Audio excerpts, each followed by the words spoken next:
اللہ الرحمن الرحیم۔ ناظرین محترم السلام علیکم ورحمۃ اللہ وبرکاتہ۔ ناظرین محترم، آج ہم سماعت فرمائیں گے قربانی مرحومین کی طرف سے کی جائے تو کیا قربانی درست ہے؟ تو یاد رکھیں، اگر کوئی اپنے مرحومین کے ایصال ثواب کے لیے قربانی کرنا چاہے تو قربانی کر سکتا ہے۔ اچھا، یہاں پر میں آپ کو ایک اور بات بتاتا چلوں۔ دیکھیں، ہمارے پیارے آقا نبی کریم صلی اللہ علیہ وسلم نے جب قربانی کی تو اپنی امت کو یاد رکھا، تو اسی وجہ سے فقہا بیان کرتے مستحب یہی ہے کہ جب ہم قربانی کریں تو بڑے جانور میں ساتھ حصے ہوتے، ایک حصہ نبی کریم صلی اللہ علیہ وسلم کی طرف سے مخصوص کریں، یعنی ایک حصہ جو ہے حضور علیہ السلام کی طرف سے قربانی کریں، یہ امتی کے لیے سعادت ہے۔ لیکن عوام میں یہ بات اس طرح سے مشہور ہو گئی، لوگ یہ سمجھتے ہیں کہ بڑے جانور میں ایک حصہ تو رسول پاک صلی اللہ علیہ وسلم کی طرف سے ہی مخصوص ہے۔ یعنی بتانا میں یہ چاہ رہا ہوں کہ اگر 7 افراد گھر میں جن پر قربانی واجب ہے وہ بڑا جانور لائے تو وہ 6 کی طرف سے کریں گے اور ایک نبی کریم صلی اللہ علیہ وسلم کی طرف سے کر دیں گے۔ اب اس کا نقصان یہ ہوگا کہ جس پر واجب تھی اس کا وجوب ادا نہیں ہوا، حضور علیہ السلام کی طرف سے جو کی گئی وہ تو مستحب تھی، تو لہذا واجب مستحب کے مقابلے میں واجب کا درجہ بڑھا ہے۔ تو آسان لفظوں میں آپ سمجھ گئے ہوں گے، حضور نبی کریم رؤوف الرحیم صلی اللہ علیہ وسلم کی طرف سے قربانی کرنا یہ امتی کے لیے سعادت مندی ہے، مستحب عمل ہے، افضل عمل ہے، بہتر عمل ہے۔ لیکن یہ شریعت کا کوئی کلیہ قاعدہ نہیں ہے کہ بڑے جانور میں ایک حصہ حضور نبی کریم صلی اللہ علیہ وسلم کی طرف سے کرنا امتی پر لازم ہے، ضروری، ایسا یہ کوئی شریعت کا قاعدہ نہیں ہے۔ تو لہذا اصل مقصد جو سمجھانے کا وہ یہ ہے کہ لا علمی کی وجہ سے، جہالت کی وجہ سے، کیونکہ شیطان بڑا مکار ہے، بعض دفعہ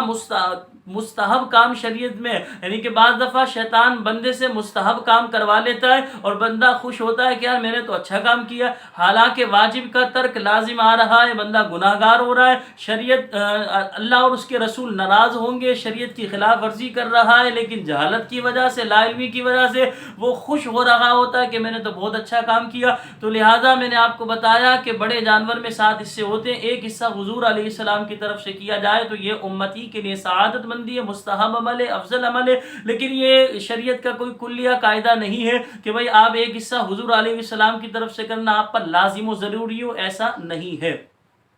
تو بتانا مقصود یہ ہے کہ مرحومین کی طرف سے آپ قربانی کریں، مثلا آپ کے والد محترم یا والدہ یا گھر کا کوئی بھی فرد انتقال کر گیا، ان کی طرف سے آپ قربانی کرنا چاہیں تو کر سکتے ہیں۔ اس کا بھی طریقہ وہی ہوگا کہ بڑے جانور میں 7 حصے ہوتے ہیں، اب آپ جو جتنے گھر کے افراد زندہ ہیں ان کو پہلے کاؤنٹ کر لیں کس کس پر واجب ہے، ان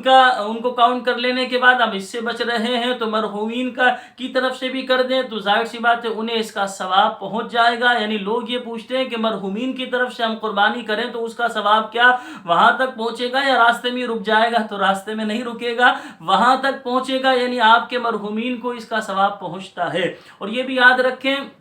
اگر کوئی یہ کہے کہ بھئی ایصال ثواب، یعنی کہ مرحومین کو جو ہم ثواب ایصال کرتے ہیں وہ پہنچتا نہیں، تو اس کا یہ نظریہ، یہ سوچ غلط ہے، کیونکہ حضرت سعد رضی اللہ تعالیٰ عنہ کی جب والدہ کا انتقال ہوا تو حضرت سعد رضی اللہ تعالیٰ عنہ نے حضور کی بارگاہ میں عرض کی، یا رسول اللہ میری والدہ کا انتقال ہو گیا، میں ایسا کیا کروں کہ میری والدہ کو نفع پہنچے؟ حضور نے فرمایا کنواں کھدوا دو، یعنی پانی کا انتظام کروا دو۔ حضرت سعد رضی اللہ تعالیٰ عنہ نے پانی کا انتظام کروایا، یعنی کنواں کھدوایا، اس پہ لکھوا دیا لأم سعد، یعنی سعد کی ماں کے لیے، یعنی جو مسلمان بھی اس کنویں سے فیض یاب ہوگا، نفع اٹھائے گا، اس کا جو ثواب مرتب ہوگا، اس کا ثواب سعد کی والدہ کو پہنچے۔ تو صحابی رسول کا یہ عمل دلیل ہے کہ مرحومین کے لیے جو ہم ثواب انہیں ایصال کرتے، ایصال کا معنی پہنچانا، تو لہذا جو ہم ثواب انہیں پہنچاتے ہیں وہ ثواب یقیناً انہیں پہنچتا ہے۔ تو اللہ کریم کی بارگاہ میں دعا ہے جس طرح ہمارے بڑے ہمیں یاد رکھتے تھے تو ہمیں بھی اپنے بڑوں کو، اپنے بزرگوں کو،